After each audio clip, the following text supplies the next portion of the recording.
Sebelum menonton video ini, jangan lupa subscribe dulu ya sobat, biar kamu nggak ketinggalan update teknologi terkini.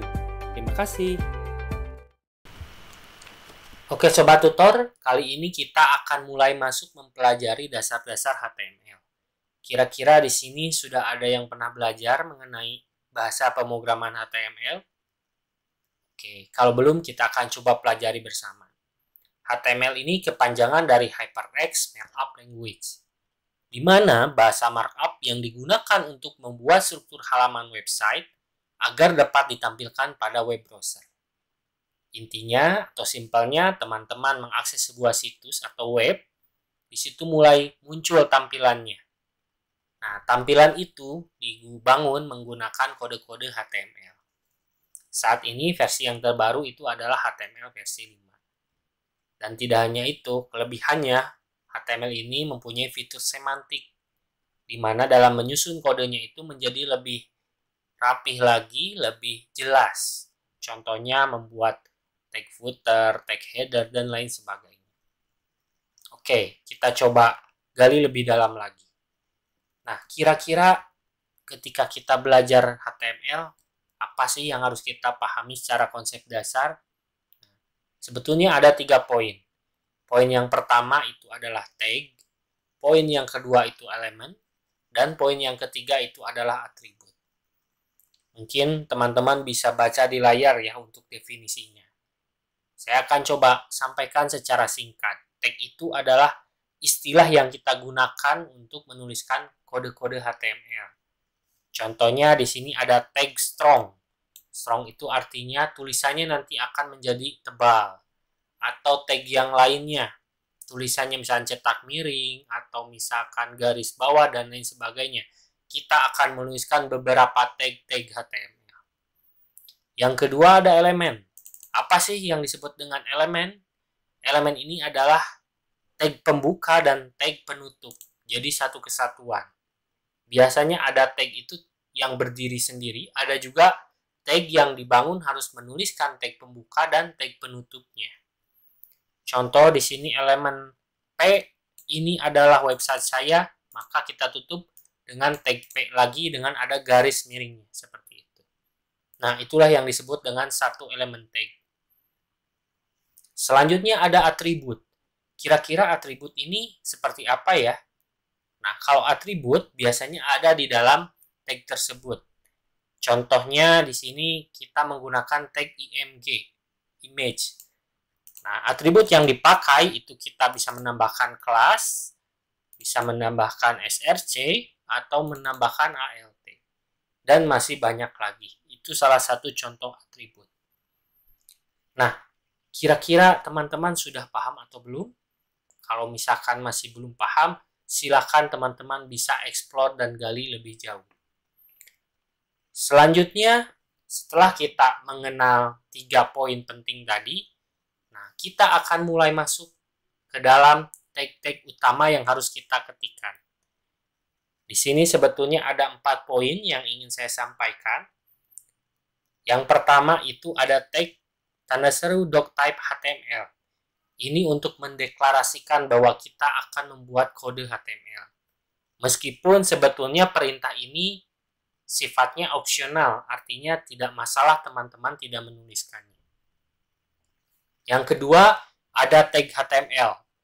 Nah, ini sifatnya primary atau utama. Jadi teman-teman ketika membuat kode HTML harus menggunakan kode tag HTML terlebih dahulu. Selanjutnya, ada tag namanya head. Ini untuk menambahkan metadata atau berisi judul pada website teman-teman yang akan buat.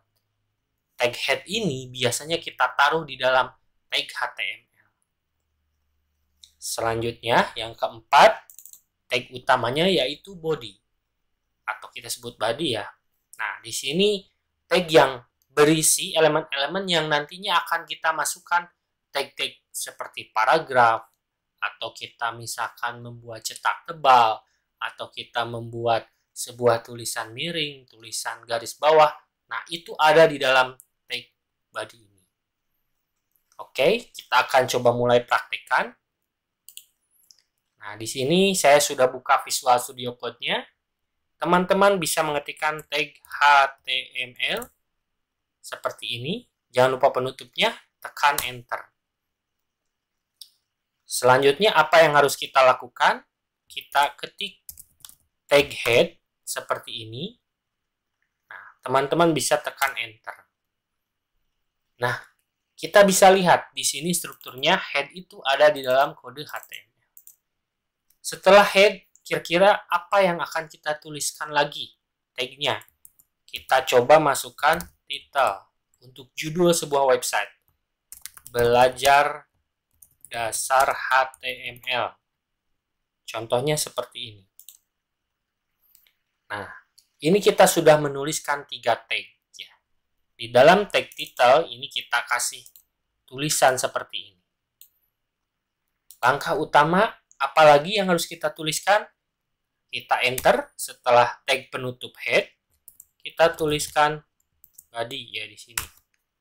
Nah, di body-nya kita bisa menuliskan P tadi contoh untuk membuat sebuah paragraf. Ini contoh membuat sebuah paragraf. Dan biar lebih afdol lagi, kita buat 2 tag P. Ini contoh paragraf kedua.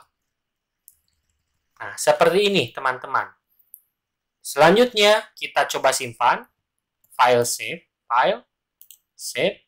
Kita bisa taruh di mana saja untuk projectnya. Contoh saya kasih nama belajar web. Seperti ini ya teman-teman. Langsung kita coba buka.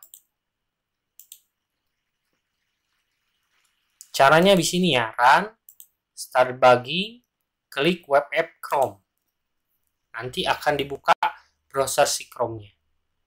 Nah, ini contoh penggunaan. Ini saya bisa plus ya, biar lebih jelas. Nah, muncul di layar. Ini contoh membuat sebuah paragraf. Yang kedua, ini contoh paragraf kedua. Sementara head title itu supaya muncul tulisannya di sini.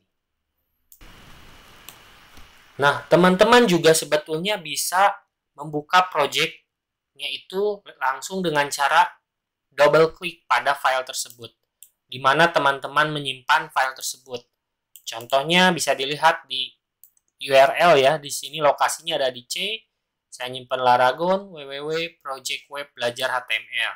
Maka saya bisa masuk ke folder tersebut. Nah, di sini ada file belajar web.html.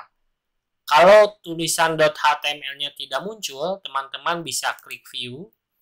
Nanti di sini ada file name extension. Jadi asalnya seperti ini. Saya munculkan file name extension-nya seperti ini.